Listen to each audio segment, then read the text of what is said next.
बिस्मिल्लाहिर्रहमानिर्रहीम। जनाब, आपने देखा होगा ग्रेट जावेद मियाँदाद के बारे में जो पहला मैंने प्रोग्राम बनाया था अपने यूट्यूब चैनल पे। ये चलता रहेगा, मेरे ख्याल 3-4 किस्तें तो होंगी, क्योंकि जावेद भाई वो नाम है जो हमारी क्रिकेट में जिस तरह इमरान भाई का नाम है, इसी तरह जावेद भाई का नाम है। तो ये एक प्रोग्राम में तो ख़त्म नहीं हो सकता। उसके बाद हमारे वनडेज़ शुरू हुए थे। वनडेज़ में आपको याद होगा 93 का, अगर कोई फॉलो करता है, कि वो सीरीज़ बराबर हो गई थी। हालांकि ऑलमोस्ट हम जीत गए थे, लेकिन तमाशा ही बीच में आ गया आखिरी वनडे में। उसके बाद जो रेफरी थे उन्होंने बोला कि मैच को टाई कर देते। तो उस वक्त रन रेट का मसला नहीं होता था। और सबसे बड़ी बात यह है कि उस एक मैच में, एक ट्रिनिडाद का मैच एक ऐसा हुआ था जिसमें कुछ यादें वाबस्ता हैं, उसका जिक्र ज़रूर करूँगा। कि अमरोज जब बॉलिंग करने के लिए पलटा तो जावेद भाई नॉन स्ट्राइकर एंड पे थे ट्रिनिडाद में, तो उन्होंने मुझे उसी वक्त आवाज़ लगा दी कि बाउंसर करेगा। तो मैं बड़ा एकदम परेशान सा हो गया था, लेकिन क्योंकि जावेद भाई ने बोल दिया, तो मैं ऑलमोस्ट पहले ही से पीछे चला गया कि शॉर्ट पिच, और उसने बाउंसर करी, और बाउंसर करी तो मैंने उसको डक कर दिया था। वो बात मैंने जावेद भाई से मैच के बाद भी पूछी और बहुत सालों बाद भी पूछी। वो उन्होंने मुझे, जब वो डीजी क्रिकेट बोर्ड बने थे 2014 में, बताई थी। वो मैं इंशाल्लाह आपको बताऊँगा कि क्योंकि उन्हें भी किसी ने ये बात बताई थी कि जब एमरोज पलटता था तो अपने एक रूटीन वाले ही मतलब टर्न करता था। जब वो उसने बाउंसर मारना होता था तो वो चेंज करता था उसको, जिसकी वजह से जावेद भाई ने उसको पकड़ा हुआ था। और उस बात पे जावेद भाई ने बता दी। मेरा नहीं ख्याल आजकल की दुनिया में, आजकल की जो क्रिकेट हो रही है, कोई भी बैट्समैन, सीनियर बैट्समैन इस तरह किसी के बॉलर को पहले से बैट्समैन को पहले से बता दे कि ये बॉल जो है बाउंसर करेगा। अब तो फील्डर पीछे ले लेते हैं तो बैट्समैन रियलाइज़ कर जाता है कि बाउंसर करेगा फील्डर के 2 पीछे रखने से। लेकिन जावेद भाई ने उस टाइम बताई थी, तो ये एक मेरे लिए सीखने का अमल था, और उन्हें भी जेफरी ड्यूजॉन ने बताई थी।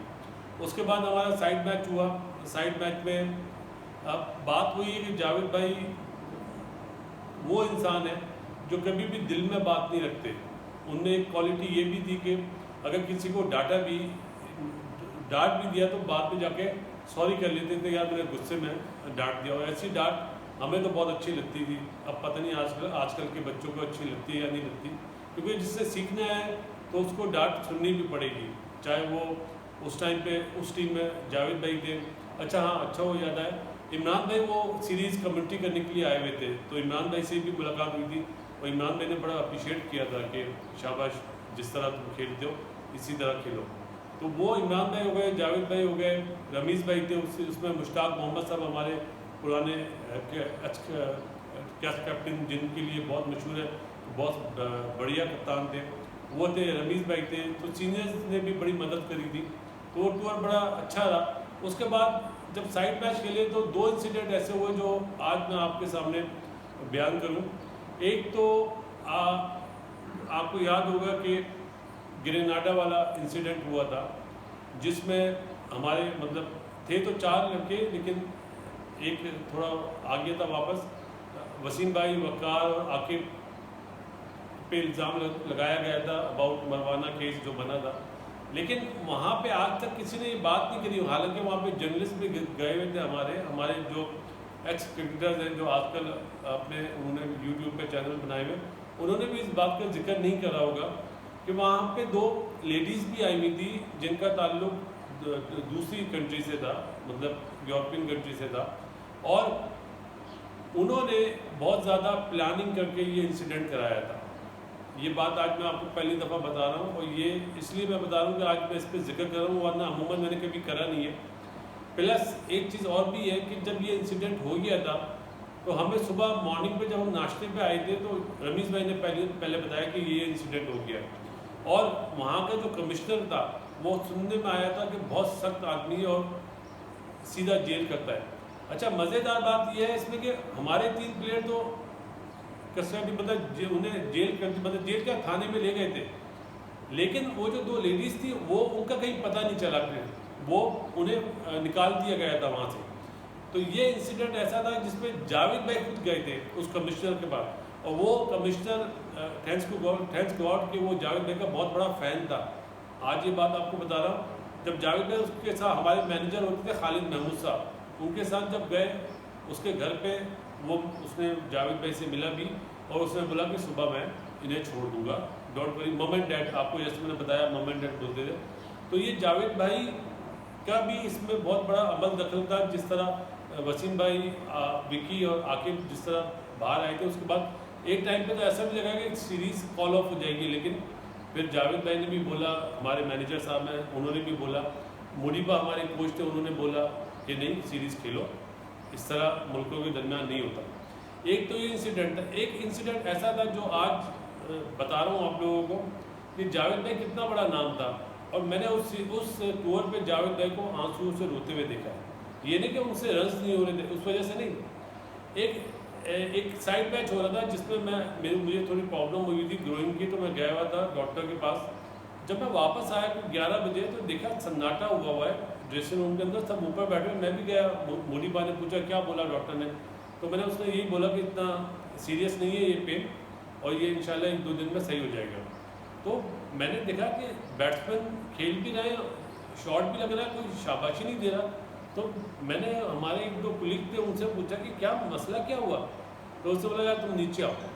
जब हम नीचे गए तो उस पर हमें ऐसा फील हुआ कि कोई बात हुई है। देखा तो जावेद भाई अंदर लेटे हुए थे ड्रेसिंग रूम में। तो उसने बताया 2 प्लेयर ने जावेद भाई के ऊपर बैट उठा लिया, मतलब लड़ाई हो गई है 2 प्लेयरों की, और इस तरह ऐसा मसला हुआ। तो मैंने जावेद भाई के पास गया, सलाम करा, तो उन्होंने पूछा क्या बोला डॉक्टर ने, तो मैंने नहीं कोई ऐसी सीरियस इंजरी नहीं है। तो मैंने कुछ पूछना चाहा, जावेद भाई ने कोई ऐसी बात नहीं है। और ग्रेटेस्ट जावेद भाई की ये बताना चाह रहा हूँ अवाम को शायद, कि इतना बड़ा इंसिडेंट हुआ, उसके बाद जावेद भाई ने उन दोनों बच्चों को शाम में अपने पास बुलाया और सारा मामला रफा दफा कराया कि तुम अभी जूनियर हो बेटा, कोई बात नहीं ऐसे। और उन्होंने मेरे सामने माफ़िया मांगी जावेद भाई प्लीज़ हमें माफ़ कर दें। जावेद भाई ने मेरे दिल में कोई बात नहीं, तुम लोग मेरे छोटे भाई हो। तो ये वो चीज़ें थी जो जावेद भाई के बारे में शायद लोगों को नहीं पता। एक बात और भी बता दूँ, एक दफ़ा कराची से हैदराबाद जाने का मतलब जावेद भाई के साथ जा रहा था गाड़ी में, तो 2 घंटे का फासला है कराची से हैदराबाद। मैंने रास्ते में कोई भी ऐसा आदमी नहीं देखा होगा, एक तो जावेद भाई को सब पहचानते हैं, कि कोई मांगने वाला बंदा और जावेद भाई ने उसको पैसे ना दिए हो। अगर कोई दूर भी खड़ा होता, जावेद भाई स्पेशली गाड़ी लेके जाते थे। और उन्होंने एक बात यहाँ समझाई कि बेटा हमेशा याद रखो, अल्लाह ताला तुमको पता नहीं किस तरह पैसे देता है, तुम में कितनी कोताहियाँ होंगी, मुझ में कितनी कोताहियाँ हैं। तो ये मत देखा करो कि कौन डिज़र्व करता है कौन नहीं डिज़र्व करता है, लेकिन जितना भी हो सके तो हेल्प किया करो। ये वो बातें थी जो जावेद भाई ने हमें समझाई भी, हमने सीखी भी, और अभी तक इंशाअल्लाह ताला मतलब इसको मतलब कैरी करते हैं, और जो भी हमसे होता है वो करते हैं।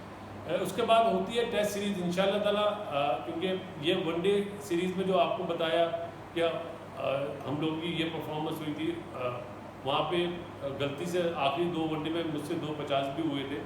तो ये वो यादें थी जो मैंने कहा जावेद भाई को ज़रूर बताऊँ। लोग बहुत छोटी छोटी बात बताते हैं, मतलब 4-5 मिनट का प्रोग्राम करते हैं, 10 मिनट का प्रोग्राम करते हैं। जावेद भाई की पूरी किताब है। तो मेरा ख्याल है आइंदा आने वाले दिनों में टेस्ट मैच पे बात करूँगा। टेस्ट मैच में जो ट्रिनिडाद का टेस्ट मैच हुआ, फिर बारबाडोस पे एंटीगा, तो इंशाल्लाह कल नहीं तो परसों इंशाल्लाह सैटरडे या संडे को ये वीडियो बनाऊँगा। इस दुआ के साथ दुनिया में जितने लोग बीमार हैं अल्लाह ताला उन्हें सेहत दे, स्पेशली कोरोना वायरस जो फैला हुआ है, अल्लाह ताला इससे सबको अपने ज़ुबान में रखे। बासित अली की तरफ से अल्लाह हाफिज़।